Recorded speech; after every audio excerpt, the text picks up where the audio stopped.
우리 앞뒤 좌우로 이렇게 인사하고 시작했으면 좋겠습니다. 새해 복 많이 받으세요.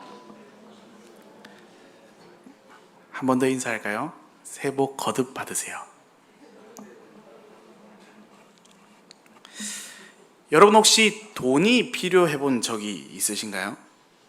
제가 말하는 것은 1억, 10억 정도의 큰 금액이 아니라 당장 현금이 없어서 1, 20만 원 정도요.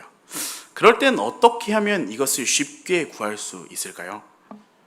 또 우리가 일상을 살아가면서 출근을 하여 회사를 갔을 때 배가 아프고 머리가 아프고, 사실 이런 것들은 집에 가면 빨리 나을 것 같은데 회사에서는 엄청 아프죠. 그럴 땐 어떻게 하십니까? 제가 이 세상에서 가장 강력한 주문을 여러분들에게 가르쳐 드리려고 합니다. 이 주문이면 거의 대부분의 문제가 해결되는데요. 혹시 어떤 주문인지 아십니까? 엄마입니다. 아빠이고 엄마입니다. 우리는 그렇게 평생 엄마와 아빠를 찾아댑니다. 앞에선 저도 이미 두 아이의 아빠가 되어 있는데요. 여전히 그 주문을 외우곤 합니다. 중요하고 어려운 문제 앞에서 외우는 주문이기도 하지만 사실 일상생활 가운데 입에 달고 살아갑니다. 제가 명절을 맞아서 고향에 내려가서 그 주문을 계속 외치고 있더라고요. 엄마, 가위가 어디 있어요? 그러면 엄마는 늘 그렇게 대답합니다. 오른쪽 서랍에, 첫 번째 서랍에 찾아봐. 제가 찾으면 가위가 나올까요? 절대 나오지 않습니다. 그러면 더 크게 외칩니다. 엄마, 가위가 어디 있어요? 그러면 마지못해 엄마가 와서 제가 찾아봤던 그 서랍에서 가위를 꺼내십니다. 굉장한 주문 아닌가요? 우리는 이렇게 하루에도 수십 번, 그리고 살아가면서 평생 이런 주문을 외우고 살아가는지 모릅니다. 이미 결혼하신 분들이라면 자녀 이름 뒤에 엄마를 붙여서 아내를 찾곤 하는 모습들을 볼 수 있습니다.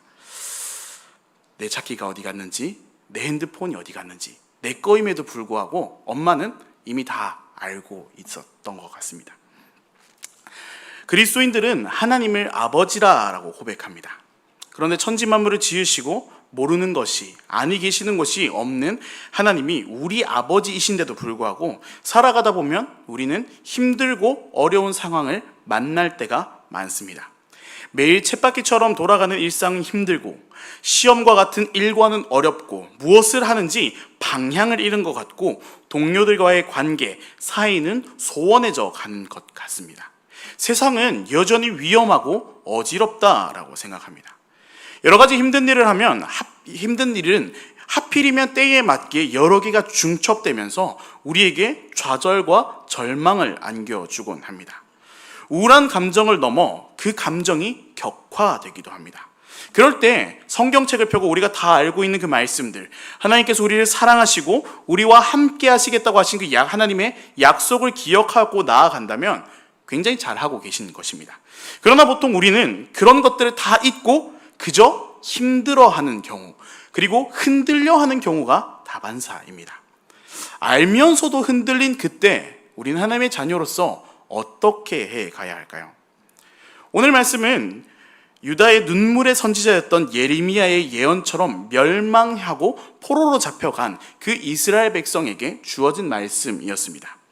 이 눈물의 선지자 예레미야가 그저 감정적으로 눈물을 많이 흘리는 MBTI의 F 같은 성격이어서가 아니라 자신의 선포, 유다가 멸망할 것이라는 그 선포를 자신의 입을 통하여서 뱉으면서도 자신의 예언처럼 유다가 멸망하지 않기를 바라고 외쳤던 그 외침 가운데서, 그럼에도 불구하고 그 멸망의 길로 여전히 가고 있는 하나님의 백성을 바라보는 안타까움과 통탄의 눈물을 흘렸던 그 선지자의 예언이 있었습니다. 하지만 그 예언은 그저 절망으로 끝난 것이 아니라 회복의 약속을 기다리고 있었던 것입니다.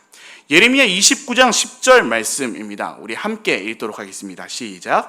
여호와께서 이와 같이 말씀하시니라. 바벨론에서 70년이 차면 내가 너희를 돌보고 나의 선한 말을 너희에게 성취하여 너희를 이곳으로 돌아오게 하리라. 오늘 우리가 읽었던 에스라 1장에서는 바사, 페르시아의 왕 고레스가 온 나라에 공포하고 조서를 내렸습니다. 에스라 1장 1절 말씀인데요. 바사왕 고레스 원년에 여호와께서 예레미야의 입을 통하여 하신 말씀을 이루게 하시려고 바사왕 고레스의 마음을 감동시키시매라고 기록하고 있습니다. 그 눈물의 예언이 실현되기 시작했습니다. 하나님이 약속하신 때가 되자 하나님은 신실하게 그 예언을 성취하고 계십니다. 2절에서 3절 말씀인데요. 바사왕 고레스는 말하노니 하늘의 하나님 여호와께서 세상 모든 나라를 내게 주셨고 나에게 명령하사 유다 예루살렘의 성전을 건축하라 하셨나니 이스라엘의 하나님은 참 신이시라. 너희 중에 그의 백성 된 자는 다 유다 예루살렘으로 올라가서 이스라엘의 하나님 여호와의 성전을 건축하라. 그는 예루살렘에 계신 하나님이시라. 아멘. 사실 이 말씀을 그저 말씀 그대로 받아본다면 참으로 하나님을 사랑하는 이방 신처럼 느껴지지 않으십니까? 이러한 신앙 고백을 할 수 있는 그리스도인들 혹은 유대인들이 얼마나 되었을까요? 그 절박한 현실 가운데서 저러한 믿음의 고백들을 할 수 있었을까요? 진짜 고레스가 대단한 유일신 하나님을 믿고 있는 사람처럼 보일 수도 있습니다. 하지만 정말로 그가 유일신이었던 여호와를 경배하며 이런 고백을 하였을까라는 질문 앞에 아니다라고 대답을 할 수 있습니다. 바벨론에는 마루둑이라는 신이 있었고 그 마루둑은 태양을 상징하며 너그러움을 베푸는 신이었습니다. 고레스는 그 신과 자신을 동일화하고 그 신에게 인과응보, 자신에게 돌아올 그 안녕을 바라며 식민을 진행하는 가운데 저러한 정책을 내놓았던 것입니다. 그러나 우리는 이것 가운데서 분명히 알고 있어야 되고 분명히 알아야 합니다. 온 세상을 다스리시는 하나님이 당시에 패권을 잡고 있던 고레스까지도 자기 백성을 구원하시려는 계획에 따라 열강을 움직이신 분이라는 것을요. 이를 바라보는 에스라가 자기 백성들에게 이 역사를 기록하며 똑똑히 알려주는 것입니다. 이 열강도 하나님의 통치 아래 있다라는 것을 밝히 알려주고 있습니다. 당시에 이 말씀을 들었던 백성들, 귀환을 준비하던 백성의 입장은 어땠을까요? 바벨론 시절에 포로로 끌려와서 바벨론이 망하고 그 바벨론을 바사, 페르시아가 먹어버립니다. 포로에서 포로로 70년이라는 시간을 지나면서 아득하기만 했던 고국으로 돌아갈 길이 열렸을 때 이스라엘 백성 입장에서는 굉장히 환영하고 기쁜 일이었을까요? 너무나도 즐겁게 우리가 고향으로 돌아갈 수 있다 외치면서 갈 수 있었을까요? 제가 고향을 떠난 지 10년도 채 되지 않았습니다. 그런데 제가 고향으로 간다라고 하면 어떤 마음이 드는 줄 아십니까? 며칠이나 있다 와야 되지? 어떻게 있어야 되지? 불편하진 않을까? 이런 생각을 합니다. 기반이 옮겨진 사람들이 원래 곳으로 돌아간다고 해서 더 평안한 가운데 거할 수 있냐라는 질문 앞에서 우리는 그렇지 못하다라는 답변을 내놓을 수 있습니다. 이제 여기서 조금 살만해진 것 같은데 내가 여기서 이만큼 입지를 다졌는데 어떻게 그 황무지로 돌아가지? 이런 고민이 들지 않았을까요? 요즘으로 치면 아들내미 고등학교 교복도 키가 180까지 클 것을 믿음으로 2사이즈나 크게 샀는데 어떻게 다시 그 땅으로 돌아가? 다시 맞춰야 되는가? 이런 고민을 하지 않을까요? 그러나 그들이 기반을 옮긴 당위성에 대해서 저자는 1절 말씀에 이렇게 설명하고 있는데 하나님이 고레스 그의 마음을 감동시키심에라고 기록하고 있습니다. 사실 이 때가 도래한 것은 그 누가 어떠한 노력을 해서라기보다 하나님의 때가 이른 것입니다. 하나님이 이미 약속하신 그 시간이 찼기 때문입니다. 내가 어떠한 큰 은혜를 경험하거나 사인이 있는 그런 상황이 아니라 하나님의 때가 도적같이 도래한 것입니다. 그렇다고 그때 아무도 나서지 않고 아무것도 하지 않았을까요? 이스라엘 백성들이 그러한 선포 가운데서 아무것도 하지 않았다면 아무 일도 일어나지 않았을 것입니다. 우리는 알고 있습니다. 그 시대에 여전히 스룹바벨이 있었고 에스라가 있었고 학개와 느헤미야가 있었습니다. 그들은 각기 처소에서 하나님의 그 약속이 신실하게 성취될 것을, 성실하게 이루어질 것을 믿고 그것을 붙들고 살아가던 사람들이었습니다. 아득할 것만 같던 주님의 신실함을 붙들고 예레미야 선지자를 통해서 약속했던 그 약속을 이루시기 위해 하나님은 역사의 주인으로 자신을 드러내고 계셨다라는 것입니다.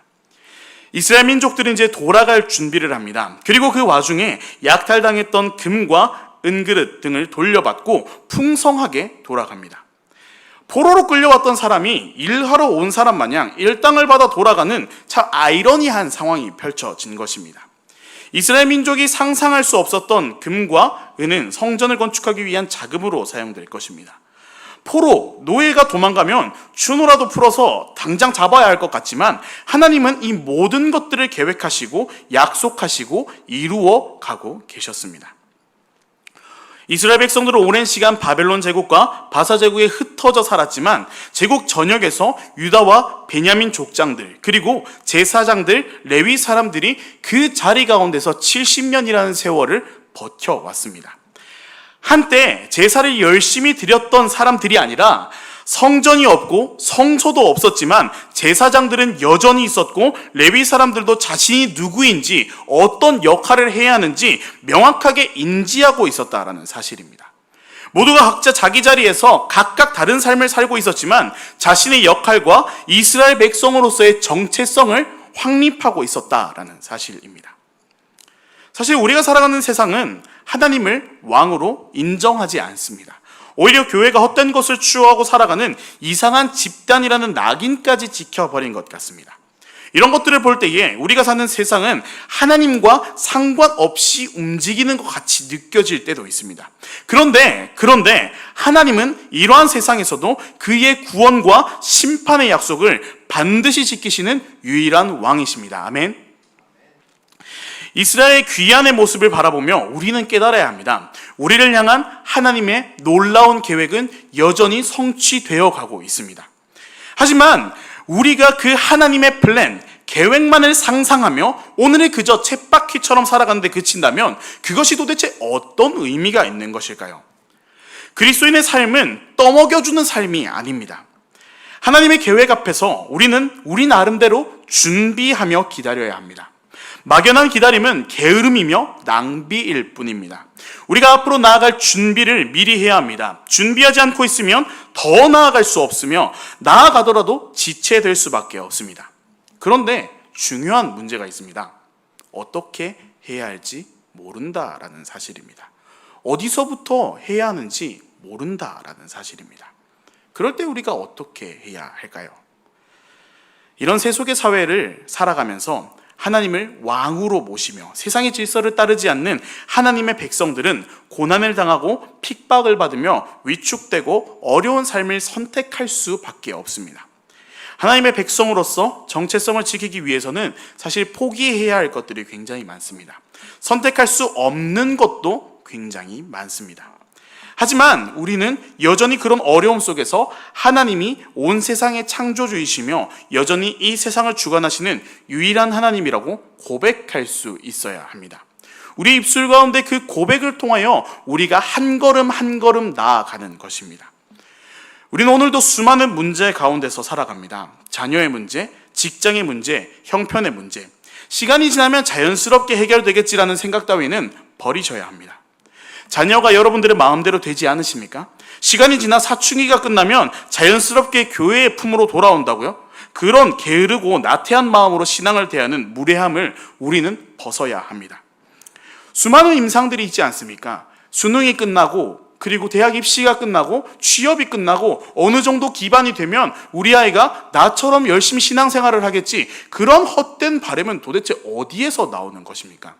우리는 바쁜 것을 위해 살아가는 존재들이 아닙니다. 우리는 중요한 것을 선택하며 살아가야 할 존재들이라는 사실입니다. 포로로 끌려간 이스라엘 백성들의 상황이 풍요로웠을까요? 환경이 좋아서 예배 드리기 좋은 때를 살아가고 있었나요? 그런 장소를 가지고 있었나요? 아니요. 그런 것이 없더라도 신실하신 하나님의 약속, 그 약속이 반드시 이루어진다라고 하는 그 약속을 바라며 그들은 그들의 자리 가운데서 정체성을 유지하며 살아갔다라는 것입니다. 그들의 자리에서 하나님 아버지를 찾고 있었습니다. 우리에게 이 예배는 마치 주문과 같은 것입니다. 우리의 삶이 어렵나요? 우리의 어려움들이 찾아왔을 때 우리는 하나님을 찾아 나와야 합니다. 때가 이르지 않은 것 같고 상황과 환경을 탓하며 그 자리에 그저 머물러 있는 것. 어느 곳에 머물러 살든지 그리스도인이라면 이 예배의 회복을 매일매일 같이 이루어내야 되는 삶을 살아야 한다는 것입니다. 우리가 예배 시간을 지켜드리는 것 같으신가요? 아닙니다. 우리가 지킨 예배의 시간, 그 예배의 시간이 우리를 지켜준다는 사실을 기억해야 합니다. 우리가 하나님의 어떠한 것을 지켜드리는 존재가 아니라 우리가 지킴을 통해 지킴을 받는 존재로서 우리를 인지하고 인식하며 살아야 합니다. 이것이 우리의 정체성이 되어야 하는 것입니다.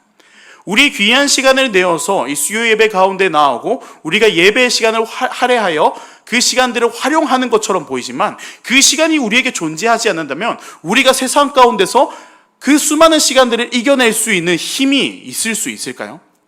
우리는 이 시간을 절대 사수해야 합니다. 그런 정체성을 지킬 수 있는 충분한 시간이 없이는 우린 세상 가운데서 그저 끌려다니는, 그저 쳇바퀴처럼 여전히 그 자리에 머무는 사람이 될 수밖에 없습니다. 말씀을 정리하겠습니다. 새해 복을 구하고 빌어주셨습니까? 우리에겐 신정을 지나 구정이라는 소망이 있습니다. 작심삼일이라는 말처럼 우리에게 잊혀져 버린 하나님을 향한 다짐이 있으십니까? 새해라는 이 구정을 통하여서 다시 한번 하나님을 향한 일상에서의 열망, 예배를 지킴으로 하나님을 찾음으로 지켜지는 우리의 삶을 위한 재도전이 필요한 때가 아닐까 생각해 봅니다. 그리스도인은 아버지를 향한 그 예배를 멈출 수 없습니다. 자녀된 우리는 그 하나님을 닮아, 예수 그리스도를 닮아 끊임없이 그 자리를 구별하여 지키는 자들이 되어야 됩니다. 아득해 보이고 절망스러운 현실 앞에서 손을 놓고 살아가는 것이 아니라 우리의 백성됨, 군사됨, 자녀됨의 정체성을 지켜나가야 합니다. 그 정체성이 우리의 예배를 통해 온전해지길 소망합니다. 선한 아버지는 자신의 딸들과 아들의 손을 잡고 놓지 않으십니다. 하늘의 아버지, 우리의 하나님 아빠 아버지는 우리를 영원히 지켜주실 것입니다. 그런데 우리가 그를 바라보며 나아갈 때 그렇게 이루어질 수 있습니다.